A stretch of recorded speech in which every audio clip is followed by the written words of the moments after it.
विषय चल रहा है ईश्वर स्तुति प्रार्थना उपासना।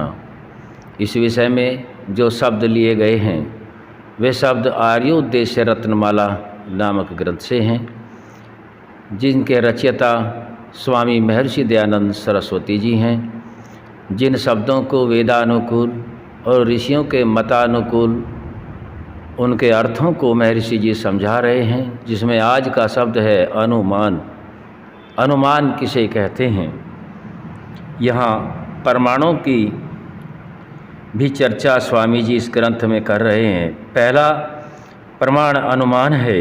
अनुमान की परिभाषा लिखते हैं, किसी पूर्व दृष्ट पदार्थ के एक अंग को प्रत्यक्ष देख के पश्चात उसके अदृश्य अंगों का जिससे यथावत ज्ञान होता है उसको अनुमान कहते हैं।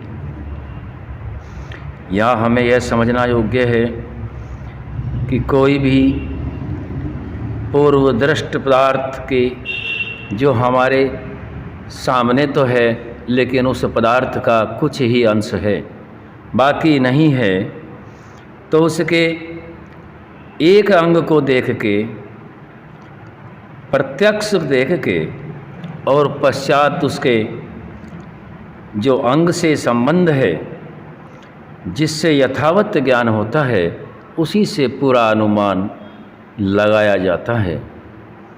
किसी भी चाहे ज्ञान की दृष्टि में हो, तत्व पदार्थ की दृष्टि से हो, अधिकतर मनुष्य अनुमान प्रमाण का ही प्रयोग करता है। यदि व्यक्ति किसी चर्चा में बैठा है, सत्संग में है और वहाँ कोई शब्द आता है तो उस शब्द का भी परिभाषित वह अपने अनुमान से ही करता है। यदि कोई खाद्य पदार्थ आदि किसी जगह जाता है, देखता है या उसको प्रयोग करता है तो उसका भी थोड़ा सा अंश देख करके अधिकतर का अनुमान से ही ज्ञान प्राप्त करता है। मनुष्य अपने जीवन में सबसे अधिक प्रमाण अनुमान से ही लेता है और यह अनुमान संस्कारों में विद्यमान होता है। जितना जिसका योग क्रिया अधिक है उतना ही अनुमान शुद्ध होता है। हम सभी को अपने अनुमान प्रमाण से ठीक ठीक ज्ञान प्राप्त करने के लिए परम पिता परमात्मा का शुद्ध हृदय से श्रद्धा के साथ प्रातः और शाम उपासना अवश्य करना योग्य है। परमात्मा के गुण, कर्म, स्वभाव, कार्य आदि का ज्ञान वेदानुकूल ग्रंथों से ही प्राप्त होता है। जो मोक्ष प्राप्ति वाले ग्रंथ हैं उनके अध्ययन से ही स्वयं आत्मा का और परमात्मा का ठीक ठीक ज्ञान होता है, जिससे अनुमान प्रमाण ठीक कार्य करता है और हमारा जीवन उन्नति की ओर बढ़ता रहता है।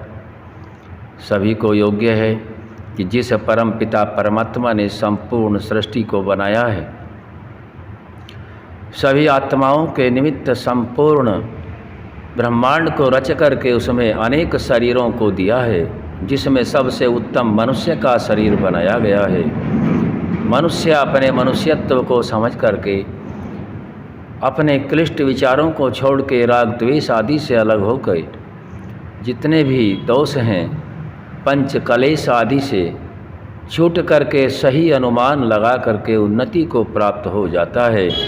उसमें जो प्रमाण सबसे अधिक प्रयोग होते हैं वे संस्कारित चित्त में जमा होते हैं, जिनसे अनुमान लगाया जाता है। चित्त निर्मल होगा, पवित्र विचार होंगे तो अनुमान भी पवित्र ही लगेगा और पवित्र होकर के धर्मानुकूल आगे मनुष्य उन्नति कर सकेगा। आज हमने अनुमान के विषय में जाना है, जो एक 8 प्रमाण में से एक प्रमाण है। आज यहीं तक रखेंगे। ओम शम।